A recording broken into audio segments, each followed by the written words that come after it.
Le bon look pour séduire. Aujourd'hui, nous allons parler de la cravate.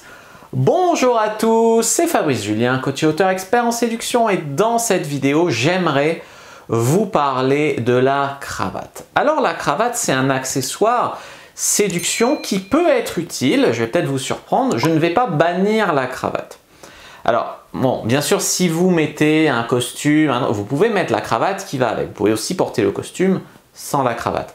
Moi, ce dont j'aimerais vous parler ici, c'est de la cravate sans costume. Par exemple, pour aller draguer dans la rue, pour aller au travail, pour aller en soirée. Alors les amis, en fait, la première chose, c'est qu'il ne faut pas que votre cravate, elle fasse mec rigide ou mec maniaque. Donc, la cravate nouée jusqu'en haut, machin, c'est pas forcément idéal. Moi, j'aime bien tu mets ta cravate et puis tu la desserres un tout petit peu en haut. Tu vois, en mode, je sors du lit d'une femme, je viens de faire l'amour, je me suis rhabillé à l'arrache.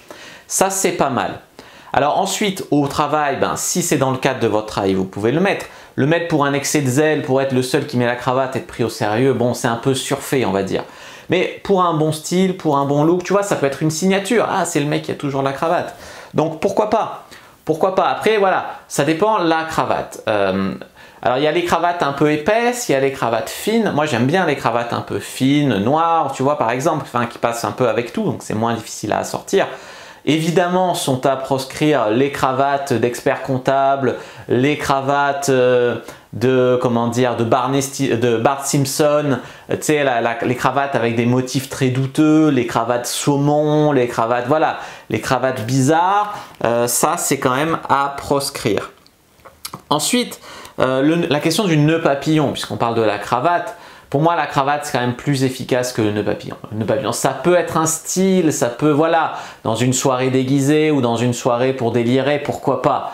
Au quotidien, non, ça fait juste mec bizarre, tu vois, c'est pas adapté, le nœud papillon. Donc, dans un costume, j'en ai parlé.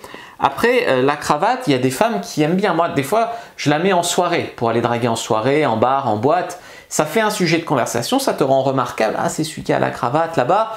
Des fois, les meufs, elles t'attrapent par la cravate, ça leur fait une excuse, tu vois, pour t'attraper. Voilà. Et puis la cravate, c'est aussi phallique. Tu vois, c'est quand même phallique une cravate. Tu as les deux boules en haut et le truc en bas. Tu vois ce que j'ai envie de te dire. Donc, voilà ce que j'ai envie de te dire. Donc, ça peut donner des petits jeux érotiques, ça a un côté phallique, etc. Donc, pour moi, la cravate, c'est pas à éliminer, tu vois. Maintenant, une cravate tout le temps ou une cravate dans n'importe... Voilà, il faut qu'il y ait un contexte, tu vois. Si tu es tout le monde en t-shirt, short et que toi tu arrives avec ton costume cravate, voilà, c'est pas adapté. Voilà ce que j'avais envie de vous dire. N'hésitez pas à mettre un like sous la vidéo si elle vous a plu, à commenter. S'il reste des questions, je répondrai avec grand plaisir. Vous abonner à la chaîne, activer la cloche pour ne pas rater les prochaines vidéos, me suivre sur les réseaux sociaux, Instagram, Twitter, Facebook. Rejoignez le groupe privé de la communauté de la Cyprine sur Facebook pour rejoindre des gens qui, comme nous, s'intéressent à la séduction et à la sexualité. Téléchargez votre guide offert Comment mettre une fille dans votre vie d'ici 7 jours dans la description de la vidéo. Je vous dis à bientôt et que le dieu de la séduction soit avec vous les amis.